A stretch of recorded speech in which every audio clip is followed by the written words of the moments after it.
Everybody, good morning. Happy Monday. We're coming to you live in the morning. That's right now.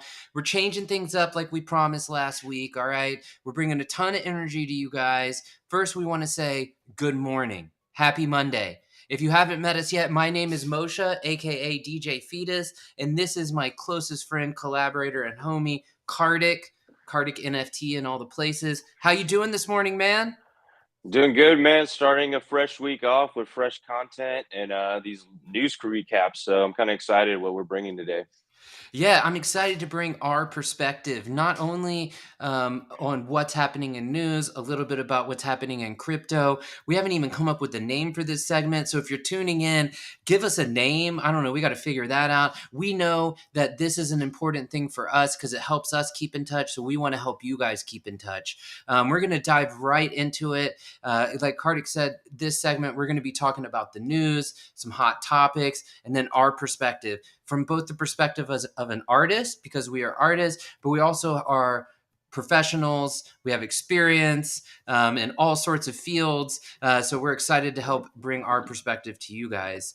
And as always, play a little music. You know, we're still going to bring the vibe every segment, but we'll see you guys here in the mornings. All right. So just diving in here, let's get into our share screen like we do here at NFT Art Talk. And please, guys, don't forget, like and subscribe. If you're watching this on YouTube, if you're following us on Twitter right now or Twitch, please shoot us a follow and DM. Don't forget to hit those notification bells. So in this segment, we want to start it out with a little bit of what's happening in crypto. If you've been paying attention over the weekend, there's been a little bit of a drop in some of these. We'll leave it up to you to decide what that means. We're not financial advisors here. We're just trying to keep in touch and be aware. Some things that I noticed personally: Ethereum under 3K. Looks like there's some key resistance and support at play here. You know, even Bitcoin under 40K to start it out. Solana at 88. XRP Army. You know how we do it here. Coming in on Monday morning around 61 cents. I know this one dropped down under 60 cents, which was pretty exciting for me personally. Again, we're not financial advisors. You got Cardano fighting to get back at the dollar at 77. And then it looks like Polygon Matic, we wanted to talk about that, at 109, pricing at coming into this Monday, which seems like a good value from what I've been buying. But again, we're not financial advisors here. I know we feature a lot of artists in NFT Art Talk that are on Matic. So we just kind of talk about the chains that we know are doing some things. I know AVAX has NFT marketplaces as well. We just wanted to go ahead and talk about that just a little. Kartik, I don't know if you had anything else to add. I know this is just kind of an update. So Yeah, the ones we were kind of talking about: Ethereum, Solana, XRP, Cardano, Matic are kind of primarily used in the NFTs we're kind of working with right now. So you probably see some of these other chains incorporate NFTs later, but those are the ones we're probably kind of more involved with, honestly.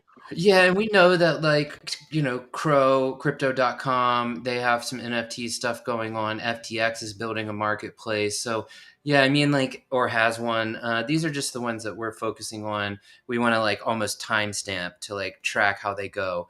And then in the same vein of these market updates, we thought we could kind of jump into rarity tools. It's one of the largest tools tracking rarity for Ethereum chain, and I believe also now maybe Solana. But you know, just in the effort of updates, some new collections that they're featuring that we thought were. I mean, I thought I saw this Mutant Ape Kids Club. I don't know if that's like a direct derivative, but it's interesting. Mutant Ape is a pretty big PFP project, and I wonder if they're like starting to have even more in that Basie Club. Do your own research. After we air, we'll always put the links in the description below for you guys if they're not there already. Yeah, you see some more ape derivatives coming out. What we mean by derivatives, if you don't know, it's just they kind of look like a collection and then they derive another collection from it. Sometimes they reward it to the people who own that first collection. We can talk about that some more, but yeah, I mean, it seems, you know, it's interesting to see. So Yuga, which is one of the people we're going to be talking about in a moment, I mean, man, they are still just dominating this total volume top collection. CryptoPunks, Bored Ape, Mutant Ape, Meebits. I know all of these are There's, I think, some of these World of Women, I believe, and maybe even Cool Cats. I don't know. Mm. We'll have to look at it, but just dominating. And I mean, look at this volume, 7 day volume, 30,000 Ethereum, 60,000 just between these two. Um, see Murakami's still up here. Love to see that. He's a fantastic one of one artist, and I know he just launched his own NFT that's not a collab.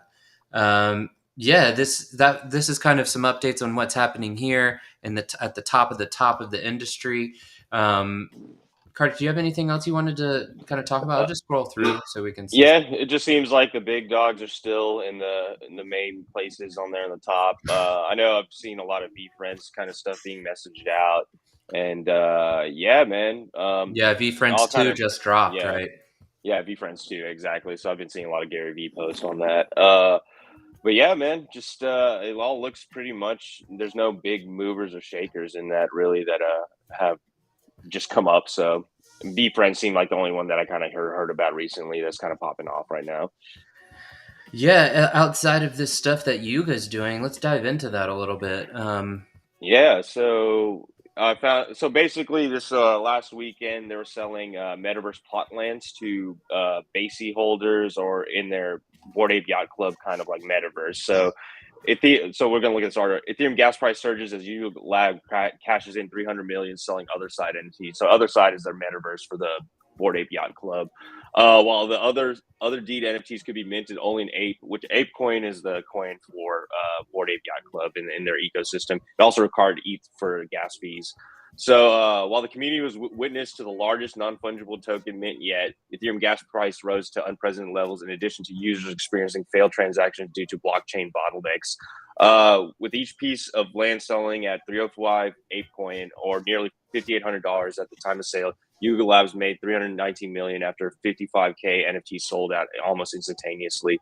So I just wanted to bring attention to this article. Basically, the gas fees were like the highest they've ever been, like ever, because so many people were minting it. You probably could kind of see that because like you have those 10,000 Bored Ape yacht owners, and then you have that whole ecosystem of all those users in it. So they probably jumped on the network at that time trying to mint these out, and we saw extreme gas prices. Like I remember I was watching a YouTube show, and I think at one point it was like at $9,000 just to mint it.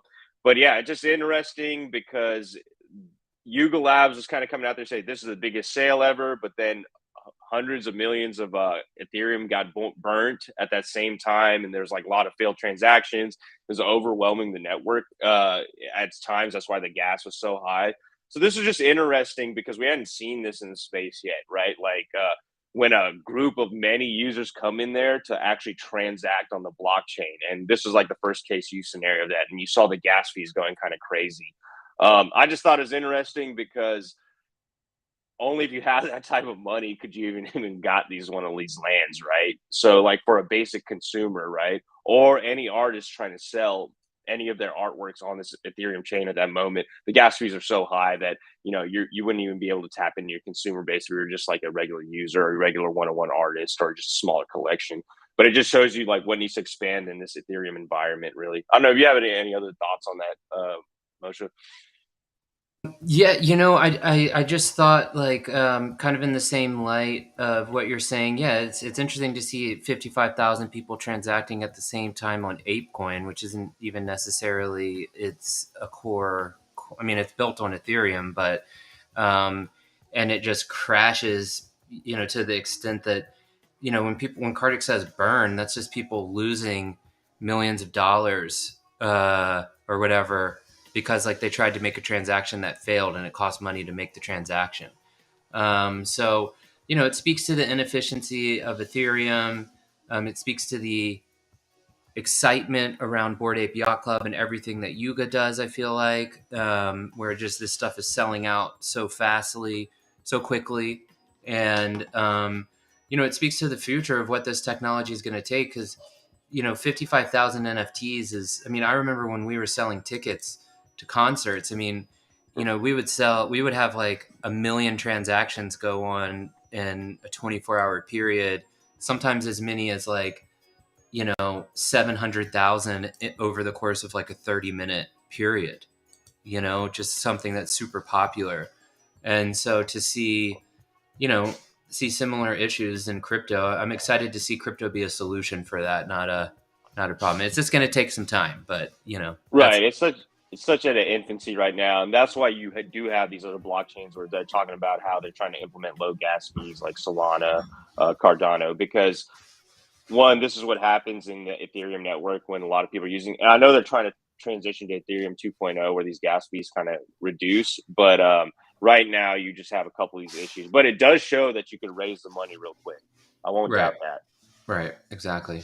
All right, let's keep it going with our last news topic of the day. We're trying to keep this episode brief, 10, 12 minutes for you guys in and out in your mornings just to catch up. We thank you guys so much for hanging out with us today. If you like what you see, don't forget to like and subscribe.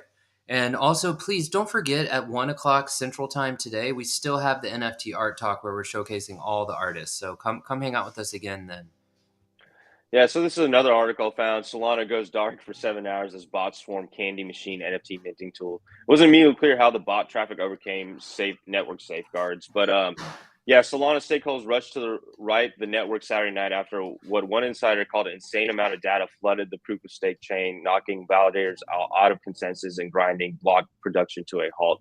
Bots had swarmed the popular NFT minting tool known as Candy Machine earlier Saturday with an unprecedented tsunami of inbound traffic, 4 million transaction requests, and 100 gigabytes of data every second, a record for the network. One person at the Solana Foundation said, for reasons not clear, the swarm pushed validators out of consensus, block production became impossible, and the network went dark. So basically, it's just like so many data points were hitting the network that just kind of like shut down. It's kind of like I don't know if you ever heard like DDoS attacks and things like that in Web 2.0, or just massive amounts of like traffic is being pushed into a website and the website goes down. So this is kind of similar to that, except in the blockchain.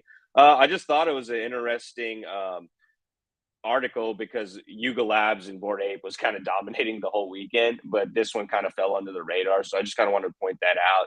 But it just shows you people are utilizing these types of technologies. There's still like exactly safeguards and security measures that they have to figure out, but transactions are happening in all these networks. And when you're here in the beginning, you just realize like you have to, it's such a new environment that you have to see what happens in the real world. And once the real world kind of transacts in it, they kind of make it better and better and trying to make it more efficient. So I just thought this was an interesting article. Solana is another competing blockchain to Ethereum.